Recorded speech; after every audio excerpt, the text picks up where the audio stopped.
আসসালামু আলাইকুম রহমতুল্লাহ। প্রিয় দর্শক, আজকে আমরা আলোচনা শুনব মুনাফিকদের 10টি আলামত এবং লক্ষণ প্রসঙ্গে। প্রিয় দর্শক, আমরা সবাই জানি যে মুনাফিকদের যে শাস্তিটা হবে সেটা কিন্তু সাধারণ কাফেরদের চেয়ে আরও মারাত্মক, আরও অনেক বেশি ভয়াবহ। জাহান্নামের সবচেয়ে নিকৃষ্ট এবং সবচেয়ে ভয়াবহ শাস্তিটা আল্লাহ রব্বুল আলামিন মুনাফিকদেরকে দিবেন। এই বিষয়ে আল্লাহ রব্বুল আলামিন পবিত্র কুরআনের সূরা নিসার 145 নম্বর আয়াতে ইরশাদ করেছেন, ইন্নাল মুনাফিকিনা ফি দারকিল আসফালি মিনান নার। নিশ্চয়ই মুনাফিকরা জাহান্নামের সবচেয়ে নিকৃষ্ট এবং সবচেয়ে ভয়াবহ এবং মারাত্মক শাস্তিটা ভোগ করবে। নাউযুবিল্লাহি মিন যালিক। এজন্য আমাদেরকে মুনাফিকদের আলামত এবং লক্ষণ সম্পর্কে জানতে হবে এবং এই সমস্ত আলামত এবং লক্ষণ যেন আমাদের মাঝে না থাকে এই বিষয়ে সিনসিয়ার এবং আন্তরিক হতে হবে। প্রিয় দর্শক, পবিত্র কোরআন এবং রাসূলের সুন্নায় বর্ণিত মুনাফিকদের 1 নম্বর যে আলামতের কথা বর্ণিত হয়েছে সেটা হচ্ছে মিথ্যা কথা বলা। মুনাফিকদের একটা বৈশিষ্ট্য হলো যে মুনাফিকরা কথায় কথায় মিথ্যা কথা বলে এবং মিথ্যা কথা বলা এটা কেমন যেন তাদের মজ্জাগত স্বভাবে পরিণত হয়ে যায়। 2 নম্বর আলামত বা লক্ষণ হলো ওয়াদা ভঙ্গ করা। মুনাফিকরা যখন কোনো বিষয়ে কারোর সাথে প্রমিস করে, ওয়াদা করে, তখন তারা সেই ওয়াদা রক্ষা করে না, ওয়াদা ভঙ্গ করে। 3 নম্বর হচ্ছে আমানতের খেয়ানত করা। মুনাফিকরা আমানতের খেয়ানত করে, আমানত কখনো রক্ষা করে না, বরং আমানতের খেয়ানত করা এটা তাদের স্বভাবে পরিণত হয়ে যায়। 4 নম্বর আলামত হচ্ছে মুনাফিকরা যখন কারো সাথে কথার কাটাকাটি হয় তখন অশ্লীল এবং অশ্রাব্য ভাষায় গালিগালাজ করে। এই 4টা আলামত বর্ণিত হয়েছে সহিহ বুখারীর এক হাদিসে। সহিহ বুখারীর বর্ণনায় এসেছে, হাদিস নম্বর 34, রাসূল করিম সাল্লাল্লাহু আলাইহি ওয়াসাল্লাম বলেছেন, আরবাউন মান কুন্না ফিহি কানা মুনাফিকান খালিসা। কারো ভিতরে যদি 4টা আলামত বা 4টা লক্ষণ পাওয়া যায় তাহলে সে মারাত্মক ধরনের মুনাফিকে পরিণত হবে। এই 4টা আলামত হচ্ছে ইদা হাদ্দাসা কাযাবা, কথায় কথায় সে মিথ্যা কথা বলে।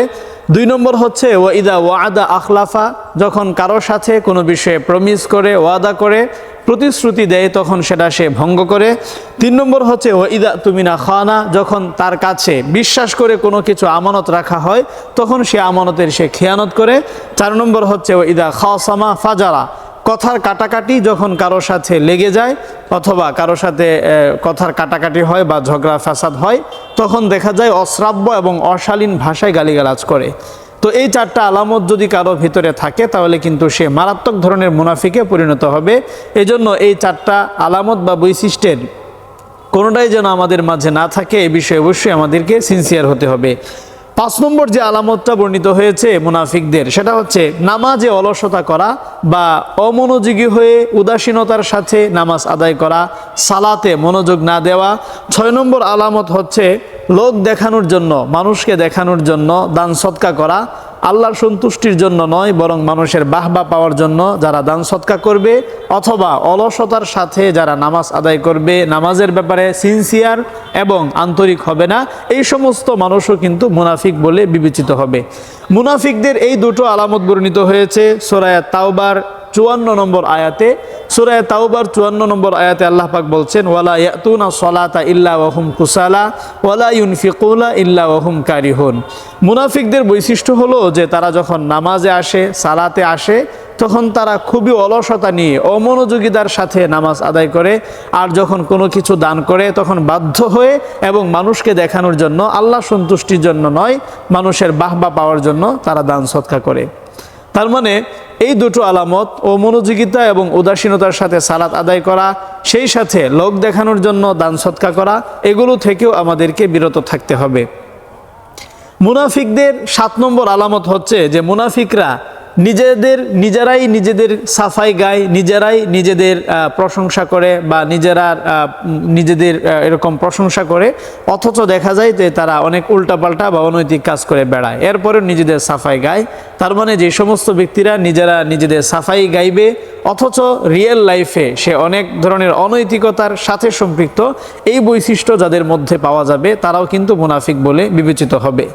এই বিষয়ে সূরা বাকারার 11 নম্বর আয়াতে আল্লাহ পাক বলছেন, ওয়া ইযা কিলা লাহুম লা তুফসিদু ফিল আরদ ক্বালু ইন্নামা নাহনু মুসলিহুন। যখন মুনাফিকদেরকে বলা হয় যে তোমরা জমিনে ফিতনা ফাসাদ করো না, তখন তারা বলে যে না, আমরা তো কোনো অন্যায় কাজ করছি না, আমরা তো ভালো কাজ করছি, আমরা তো কোনো ধরনের অন্যায়ের সাথে কখনো সম্পৃক্ত নই, নাউজুবিল্লাহ।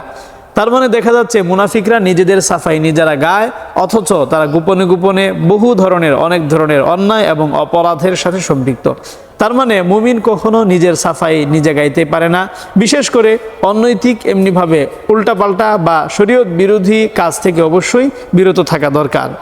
মুনাফিকদের 8 নম্বর যে আলামতটা কোরআন সুন্নাহয় বর্ণিত হয়েছে সেটা হচ্ছে মুনাফিকরা নিজেদেরকে খুব চালাক মনে করে, নিজেদেরকে খুব মেধাবী মনে করে, আর যে সমস্ত মুসলমানরা দিন ইসলাম মেনে চলে তাদেরকে বোকা সোজা এমনিভাবে তাদেরকে নির্বোধ মনে করে, নাউজুবিল্লাহি মিন যালিক। এই বিষয়ে সূরা বাকারার 13 নম্বর আয়াতে আল্লাহ পাক বলছেন, ওয়া ইযা কিলা লাহুম আমিনু কামা আমানান নাস ক্বালু আনুমিনু কামা আমানা সুফাহা। যখন মুনাফিকদেরকে বলা হয় যে মুমিনরা যেরকম ভাবে আন্তরিকতার সাথে ঈমান এনেছে তোমরাও আন্তরিকতার সাথে ঈমান আনো, তখন তারা বলে যে বোকা সোজা লোকেরা যেভাবে ঈমান এনেছে আমরাও কি ঠিক সেভাবে ঈমান আনবো। তার মানে এই আয়াত থেকে বোঝা যাচ্ছে যে মুনাফিকরা তারা নিজেদেরকে খুবই ইন্টেলেকচুয়াল বা খুবই চালাক মেধাবী মনে করে, আর যারা মুমিন মুসলমান যারা সঠিকভাবে প্র্যাকটিসিং মুসলিম যারা তাদেরকে বোকা সোজা এমনিভাবে তাদেরকে নির্বোধ মনে করে। আমাদের সমাজেও যারা সঠিকভাবে ইসলামকে যারা ফলো করে প্র্যাকটিসিং মুসলিম তাদেরকে দেখা যায় যে অনেকেই তাদেরকে নিয়ে ঠাট্টা বিদ্রুপ করে, অথচ নিজেদেরকে তারা খুব ইন্টেলেকচুয়াল বা খুব বুদ্ধিজীবী বলে মনে করে। এই আলামতগুলো, এই আলামতটাও মূলত মুনাফিকদের আলামত। এজন্য মুমিনদের ব্যাপারে সবসময় শ্রদ্ধাশীল থাকা এটা মুনাফিকি থেকে বাঁচার অন্যতম একটা গুরুত্বপূর্ণ আলামত। এরপরে মুনাফিকদের 9 নম্বর বৈশিষ্ট্য হচ্ছে যে মুনাফিকরা দ্বিমুখী আচরণ করে। দেখা যায় যে তারা মুখে একটা বলে কিন্তু কার্যক্ষেত্রে বা বাস্তবে আর একটা করে। মুনাফিকদের মেন্টালিটি বা মনোভাব কিছুটা এরকম যে আল্লাহ যেন সন্তুষ্ট থাকে আবার শয়তানও যেন সন্তুষ্ট না হয়ে যায়, এরকম মনোভাব সবসময় মুনাফিকরা পোষণ করে থাকে। অথচ মুমিনের একমাত্র সন্তুষ্টি লক্ষ্য হবে একমাত্র আল্লাহ রাব্বুল আলামিনের। আল্লাহর বিপরীতে পৃথিবীর কোনো মানুষ অথবা অন্য কোনো কিছুর সন্তুষ্টি মুমিন কখনো চাইতে পারে না। এই বিষয়ে সূরা বাকারার 14 নম্বর আয়াতে আল্লাহ পাক বলছেন, ওয়া ইযা লাকুল লাযিনা আমানু ক্বালু আমান্না ওয়া ইযা খালাউ ইলা শায়াতিনহিম ক্বালু ইন্না মাআকুম। মুনাফিকরা যখন কাফেরদের সাথে মিলিত হয়, কাফেরদের কাছে যায়, তখন বলে আমরা তো তোমাদের সাথে আছি। আবার যখন মুমিনদের সাথে মিলিত হয়, মুমিনদের কাছে আসে, তখন তারা বলে আমরা তো তোমাদের সাথে আছি। তার মানে এট এ টাইম তারা মুমিন কাফের সবাইকে সন্তুষ্ট রেখে তাদের কার্যক্রম চালাতে চায়। তার মানে যারা আল্লাহকেও সন্তুষ্ট করতে চাইবে আবার শয়তানও যেন সন্তুষ্ট না হয় এদিকেও লক্ষ্য রাখবে, এই মানুষগুলো মূলত মুনাফিক, ঈমানের সাথে এদের কোনো সংশ্লিষ্টতা নেই।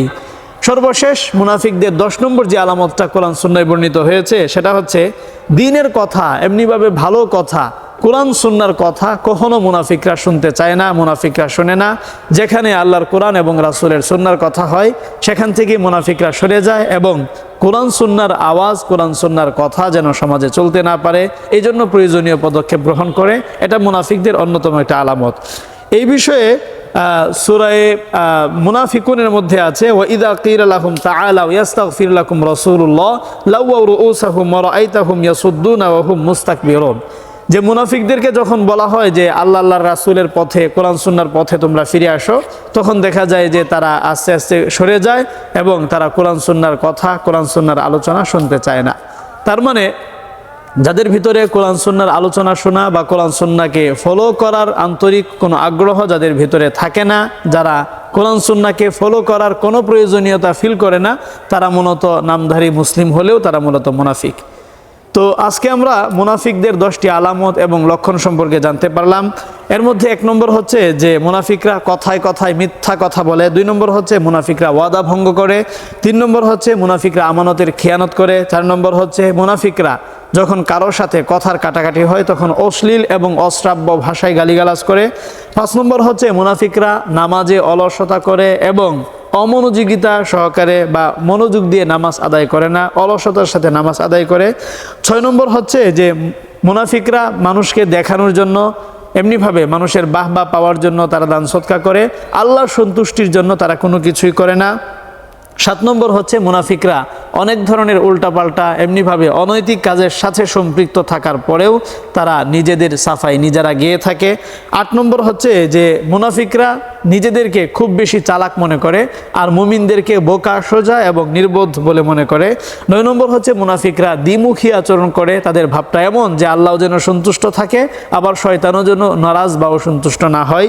সর্বশেষ 10 নম্বর হচ্ছে দ্বীনের কথা, ইসলামের কথা, কোরআনের কথা, রাসূলের হাদিসের কথা তাদের কাছে ভালো লাগে না এবং তারা কোরআন হাদিসের আলোচনা এবং কোরআন হাদিসের যে আমল সেগুলো থেকে তারা দূরে সরে থাকে। বিশেষ করে যেখানে কোরআন সুন্নাহর আলোচনা হয় সেখানে কোরআন সুন্নাহর আলোচনাকে বন্ধ করে দেওয়ার জন্য তারা চক্রান্ত ষড়যন্ত্র করে। এই সমস্ত আলামত হচ্ছে মুনাফিকদের আলামত।